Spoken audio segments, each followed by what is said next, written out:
ప్రధానమంత్రి మోడీ గుజరాత్లోని సోమనాథ్ గుడిలో జరుగుతున్న సోమనాథ్ స్వాభిమాన్ పర్వ్ అనే ప్రత్యేక కార్యక్రమంలో పాల్గొంటున్నాడు. అయితే ఇది కేవలం ఒక పర్యటన కాదు. దాదాపు 17 సార్లు కూల్చబడి 18వసారి అంతే గర్వంతో నిలబడిన 1000 సంవత్సరాల ఒక నాగరికత, సంస్కృతి, భారత నాగరికత ఎదుర్కొన్న దాడుల్ని, త్యాగాలని, అలాగే ఆలయం పునఃనిర్మాణం జరిగిన 75 సంవత్సరాలను గుర్తుచేసుకుంటూ జరిగే కార్యక్రమమిది. ఈ వీడియోలో మనమిక్కడ మోడీ ఏం చేయబోతున్నారు, హిందూ పురాణాలలో ఆలయం గురించి ఏమని ఉంది, ఎవరెవరు ఎప్పుడెప్పుడు ఈ ఆలయాన్ని ధ్వంసం చేశారు, ప్రస్తుత ఆలయ స్థితి ఎలా వచ్చింది, అలాగే రీసెంట్గా బయటపడ్డ శివలింగం ఎక్కడ ఉందో చూద్దాం. ఈ రోజు రాత్రి మోడీ సోమనాథ్ ఆలయంలో ఓంకార మంత్రోచ్చారంలో పాల్గొంటారు. అలాగే తర్వాత డ్రోన్ షో, రేపు ఎన్నో శతాబ్దాల నుంచి ఆలయం కోసం మరణించిన వారికి నివాళిగా 108 గుర్రాలతో ఒక ఊరేగింపు యాత్రలో పాల్గొంటారు. తర్వాత సోమేశ్వర పూజ, బహిరంగ సభలో ప్రసంగం ఉంటుంది. సోమనాథ్ ఆలయం భారత్లోని 12 జ్యోతిర్లింగాలలో మొదటిది. పురాణాల ప్రకారం దీనిని చంద్రుడు అంటే సోముడు స్థాపించినట్లు చెబుతారు. ఇక్కడ 3 నదుల సంగమం వల్ల దీనిని త్రివేణి సంగమం అని పిలుస్తారు. దీనివల్ల హిందువులలో ఒక మహాపుణ్యక్షేత్రంగా చూస్తారు. అయితే చారిత్రకంగా 9వ శతాబ్దంలో గుర్జర ప్రతిహర రాజు 2వ నాగభట్టుడు రికార్డులలో సోమేశ్వర అనే పేరు కనిపిస్తుంది. క్రీస్తు శకం 997లో చాళుక్యరాజు మూలరాజు కాలంలో ఒక ఆలయం నిర్మించాడని ఒక బలమైన ఆధారం ఉంది. క్రీస్తు శకం 1026లో మొదటిసారి టర్కీష్ పాలకుడు మహమ్మద్ ఘజ్నీ ఆలయాన్ని దోచుకొని జ్యోతిర్లింగాన్ని ముక్కలు చేసి సుమారు 20 మిలియన్ల దీనార్ సంపదను కొల్లగొట్టి తీసుకెళ్లాడు. ఈ దాడిలో 50,000 మంది భక్తులను చంపినట్టు కూడా ఎన్నో ఆధారాలున్నాయి. ఘాజ్నీ కోర్ట్లో ఉండే అల్ బేరినీ రాసిన తారిక్ అల్ హింద్ అనే పుస్తకంలో ఒప్పుకున్నాడు. ఈ సంఘటన జరిగిన తర్వాత అతని ఇస్లాంలో ఒక నిజమైన ముస్లింగా, విగ్రహ ఆరాధనకు వ్యతిరేకంగా, అలాగే ఐడల్ బ్రేకర్ అనే బిరుదుని ఇచ్చారు. అది ఇస్లాం యొక్క విజయంగా భావించారు. ఆ తర్వాత 1299లో ఢిల్లీ సుల్తాన్ అల్లావుద్దీన్ ఖిల్జీ ఆలయాన్ని దోచుకొని విగ్రహాన్ని నాశనం చేశాడు.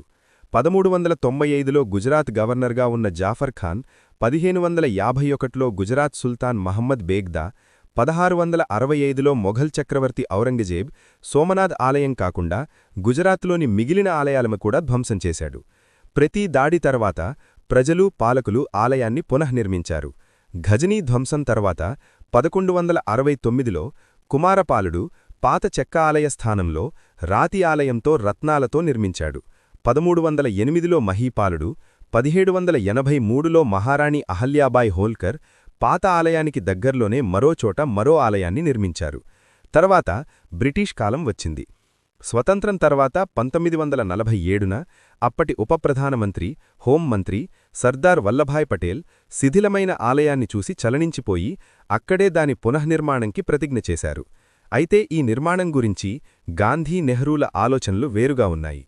పటేల్, కెఎం మున్ష్ వంటి నాయకులు ఈ ప్రయత్నానికి గాంధీ దగ్గరికి వెళ్లినప్పుడు ఆయన ఈ ప్రయత్నాన్ని మనస్ఫూర్తిగా అంగీకరించారు. అయితే నిర్మాణానికి అయ్యే ఖర్చు ప్రభుత్వం కాకుండా ప్రజలే దానం ద్వారా చెయ్యాలన్నారు.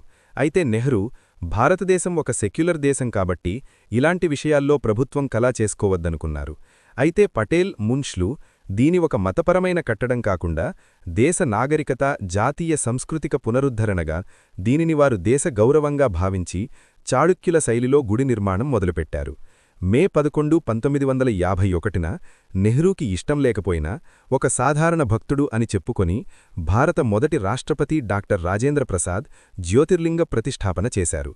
1000 సంవత్సరాలు పాటి జరిగిన విధ్వంసం జరిగిన ప్రతిసారీ అంతకంటే బలంగా ఎదిగిన ఒక భారత చరిత్ర. వింత ఏంటంటే చంద్రుడు నిర్మించిన ఈ ఆలయంలోని శివలింగం గాలిలో తేలుతోందని చెప్పేవారు. అయితే ఘాజీ దండయాత్ర తర్వాత ఆ లింగాన్ని ధ్వంసం చేసి దాన్ని తుస్కెళ్లాడు. అక్కడే పడున్న కొన్ని శివలింగం భాగాలను అక్కడి పూజారులు తరతరాలుగా దాదాపు 1000 సంవత్సరాలుగా దాచి ఉంచారు. 1924లో కాంచీ శంకరాచార్యులు ఈ శివలింగపు అవశేషాలను ఇంకా 100 సంవత్సరాలు రహస్యంగానే ఉంచాలని, ఆ తర్వాత బెంగళూరులోని గురుదేవ్ శ్రీ శ్రీ రవిశంకర్కు అప్పగించాలని అగ్నిహోత్రి పూజారులకు ఆదేశించారట.